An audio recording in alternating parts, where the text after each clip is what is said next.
So what this is this presentation, or whatever it is sound was off. We're talking about, how did that happen? Sorry. So I want to talk about car park, the car park image and what the car park image does. So, and it leads to the idea of a 3D VR project, which I'm still working on. I did a prototype, which I'll talk about at the end. I will tell you the prototype is terrible and it doesn't work. And the more I think about it, the more I realize it. And part of what I need to do here is ask all of you to help me figure out, is there a way to make this work better? So it's very sort of speculative in that way. But first off, I'm going to start off with some theory to get to why this is what it is. Is it clapping? Yeah. So, oh, here's my phone. So, car park images. This is what I mean. First off, this is what I mean by car park image, because everyone's like, what do you mean? Because there's no name for those things, but we all take them. I'll talk more about that in a minute. So I want to start off and say, when you think about it philosophically, going back to, the birth of philosophy, we've always had the sense of an idea of talking about being, but being has always been this very individual thing. And it's really been sort of us against the world. I mean, even especially like if you look at Heidegger always talks about authenticity. The more that I compromise with other people, the less authentic I am. But really kind of with the idea of evolution, and especially with phenomenology, we started to think about our position in the world, that our existence, our being, is being with the world and being in the world. This is especially developed more by Martin Buber, who we're all familiar with, his book, I and Thou, which I'll use I and you instead of I and thou, but whatever. And Emmanuel Levinas. And this idea that how we exist within the world, we exist within the world, we don't exist against the world.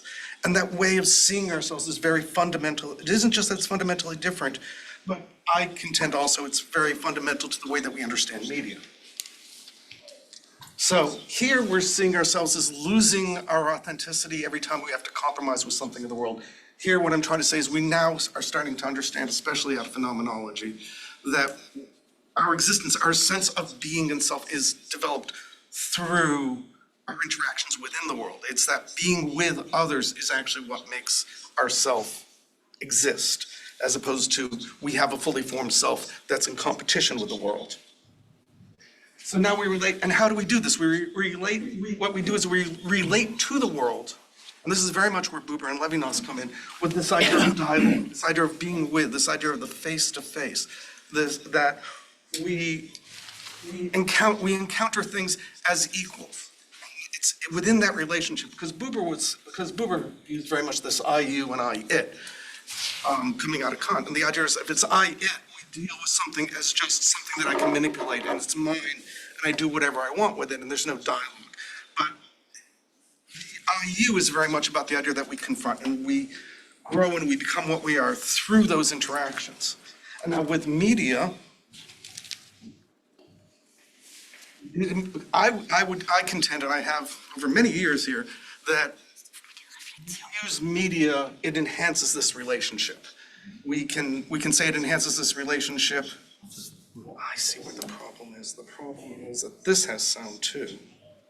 And I'm hearing a little bit, you weren't hearing it, but I'm hearing a little bit of an echo. You can say Zoom is an example of how it enhances this relationship. The telephone is how this enhances this relationship. But all sorts of forms of media, when we create images, we're still working within this kind of paradigm. And it really fundamentally, historically, it goes back to the invention of photography. Because with the invention of photography, before photography, it isn't that we didn't have images, and it isn't that we didn't have images of the world, but they were always mediated through the hand. Once we do this, we can say that everything is denotational. Now we're confronting, if you go back to camera lucida, I always like to go back to this one because I love it in the beginning. In the very, very beginning of camera lucida, what does Roland Barthes say? He says, I'm looking at a photograph of some eyes that looked upon Napoleon. Now, it's very French to say that it has to be Napoleon that you want to refer to. We don't need to go there. But the idea that I'm looking at something that is so real, that has had something, and that reality is fundamental to what we're doing, that denotational element, which was never existed before. And that's, again, going back to what Buber and Levinas is saying about this sort of this dialogue and this confrontation with otherness. It's a real physical thing that we encounter and we relate to within the world. And that's why I'm saying that photography is the beginning of this, but this is kind of what is the draw of media as a thing. Doesn't mean that it always works that way, doesn't mean that we don't pervert it in other ways. Can I say X and meta? But that is what the fundamental draw is, that it creates this sense of dialogue and it creates this physical relationship to an otherness that isn't always physically present in front of us, or the presence is through photography. I mean, think about something like this whole phenomenon that people have of rephotography. Which is, when I was growing up, that isn't what we meant by rephotography. We meant just photographing a photograph again. But this idea of going back to a space and needing to represent ourselves within that space with taking the old photograph, making a new photograph. It's about the sense of presence in space and about being with. And that's fundamental to it. And it's, I mean, the people who do this isn't what they're thinking, but this is what they're doing. So it's this idea that the camera helps embody us in a relationship with the camera, embodies us within space, with this act of being with. And that when we do it normally, when you think about it in relation to amateur photography, you know, I hand you a camera, I say, take a picture of me. And this idea of pose and all of that happens is very much about the idea that that moment of being with is done through the act of photography itself. That the action of taking a photograph is not just a benign, I don't want to say it's benign's the wrong word. It's not a meaningless thing, but actually is creating a very specific, powerful and meaningful moment. Well, so, and when we do that, actually the image itself is not necessarily as important as the moment that we've created.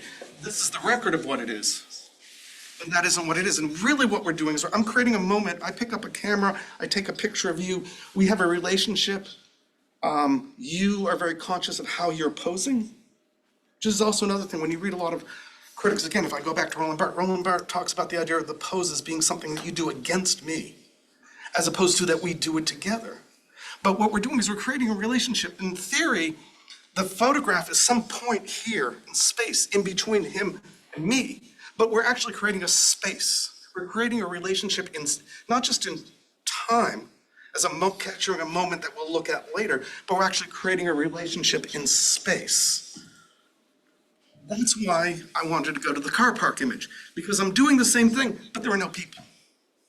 To hell with people, we don't need people. No, but when we talk about something like this, and we're always looking at pictures of people, we're thinking about the face of that person, we're not thinking about the basic structure. Here, this is a photograph. It's locating the driver in space. The driver is not in this photograph. So we're locating a space, a thing, which is the signage, and knowing how to get out of there. It's creating these relationships. But I am getting a little bit ahead of myself. Why the car park? It is, of all our architectural spaces, it is probably one of the most inhuman. It is a machine for the efficient storage of cars. It is not a space made for you to park and know where you are. It's made for the cars and it's not made for you. So because it's made for the cars and it's not made for you, what's one of the first things we had to do? We had to start doing this stuff. Because I'm not going to remember where it is.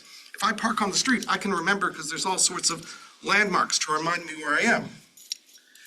But they have to put in landmarks because every car park basically looks the same. And if there's no windows, if it's a multi-story car park, and a lot of this I'm thinking about in Singapore and Malaysia, in the United States, you have these multi-story car parks, and you don't even know you don't know if you're above ground, you're below ground, you don't know where you are.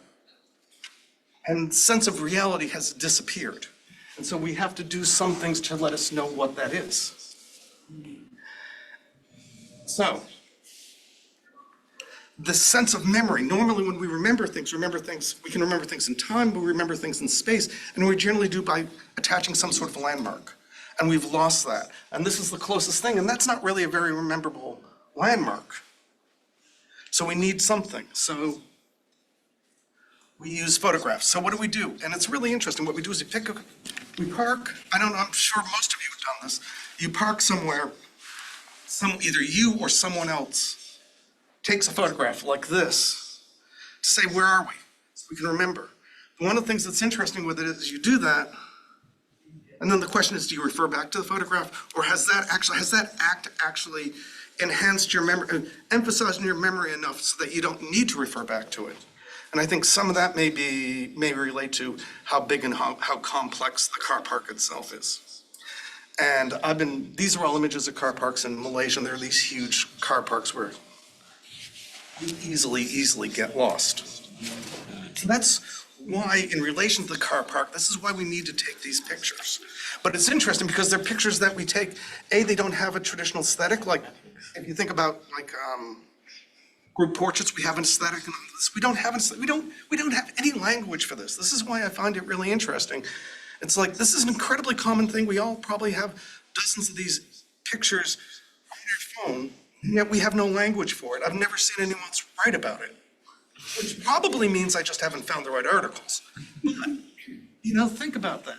And the other thing that's really interesting is, because it's at the edge, because like I said, we're creating these relationships, and the other thing is, like, a lot of times when we like to talk about photography and talk about images, we want to talk about the referent and this and all that. So I'm taking the picture, I'm not in the picture. I'm taking the picture to remember where my car is, it may not be my car. So, the image is taken to be in relationship, to be a mnemonic device, but also it's about a relationship between me, wherever I'm standing, and this thing, which is reminding me where I parked, but it's referring to something that may not even be in the image. So our whole relationship becomes it kind of just strips everything bare in terms of what we normally think about photography. So what I wanted to say is, and so what I want to emphasize here is, it is about space as much as time. Because we normally talk about photography as remembering them. Again, when you go back to the Roland Barthes quote, he's talking about, I'm looking at this person from the past. And it's this idea of photography as always being the past to the future, and media and technology kind of either being a media past coming to me, Edison talking about the players letting us hear the voice of the dead, communing with the dead, which has nothing to do with Jerry Garcia, but we'll move on. But, it's always, it tends to be memory and time that's emphasized and not space enough. And that's one of the things here with these images. I wanted to emphasize the importance of space here too, because space is more about that idea of presence, about that being with, about that face-to-face. It's very much about being present with something, which means we're present with it in time, but we're also present with it in space, that we're thinking about it as a real thing. And I'm saying that photography, in general, photography does a level of this, but especially when I look at these kind of photographs, we can talk about these relationships because we stripped everything else away. Is this making any sense? Or am I just rambling like a crazy person? And this is one of the things we create an intangible memory and tangible memory. So I remember because I took the photograph, it helps me remember where I am, but I also create a photograph, which you can say is a little bit more tangible, which I can refer back to later, but I may not always need to do. So that's what I find kind of really fascinating about what we're doing with, I don't know what else to call it besides car park images. If someone has a better name, please tell me. I'm happy to do anything better. So, I'm thinking about all this stuff because I have nothing else to do. I'm thinking about all this stuff because it relates to a lot of what I've been working on for many years and some of the other things I've presented here. And I thought it would be really interesting because what I wanted to kind of make, and you can see a little bit of it here, in terms of what's being developed in terms of the person. So I had an ex-student of mine, Ahmed Yesh, who's in the Maldives. And he did this after he graduated. He didn't do this as a project for me. He did this after he graduated. If you think about this space here, this square, is the photograph, and the pillar is what's being photographed. You see there's a point here, which is the point where the camera is supposed to be. So you're creating a relationship between the thing being photographed and the photographer. And I thought that was an interesting thing. So the project was trying to be developing, kind of creating a prototype where I could see this entire space, but I could only see this entire space through building images from photographs. I'm asking people to send me photographs of a particular car park. The ones that I'm showing you here that we built with the prototype, they're all built I'm sure this means nothing to you, but if you live in Malaysia, you know Bangsar Village 2 is a particular shopping mall near where I used to live. We use that car park because it's one I would be more likely to be at. So we use that, and I know a lot of people who would use that, so I can ask people for photographs. But we can do this with any car park anywhere, 2 minutes. That's fine. So what I tried to do is took the images, for example, this image, and then had him try to develop it into developing the space, and then try to make it so that you could come up, the idea was that you can come in to the space as a VR space, as you walk up to a certain place, the photograph would show up, and they would start to see that relationship. So that's what we were trying to develop. One of the questions is, if he develops the image too photorealistically, does it lose what it needs to be? I don't know. This is like I'm saying, I'm trying to create a space to try to emphasize that relationship. I don't think that this is necessarily what I'm describing that I tried to make and how we did this is necessarily the best way. I don't know if it's that we move into a space, that if it's that you move into a space and the images show up, or if you end up in a space with images, and as you do that, you go into the images, or how you do this, because the important issue here I'm trying to get is that relationship on both sides of the camera, and that spatial relationship. And this is where I'm saying I feel completely stuck, and I don't know what the right thing is, and I'm hoping you guys are much smarter than me. A lot of you guys have had more experience with this kind of stuff. I'm hoping that maybe as we have conversations later on, because I don't know if we're gonna have enough time now, that you can start to give me an idea of how to make this work, because I think that the ideas are solid. I just need to find a good way to represent them. So, with that, I'm done. Thank you very much.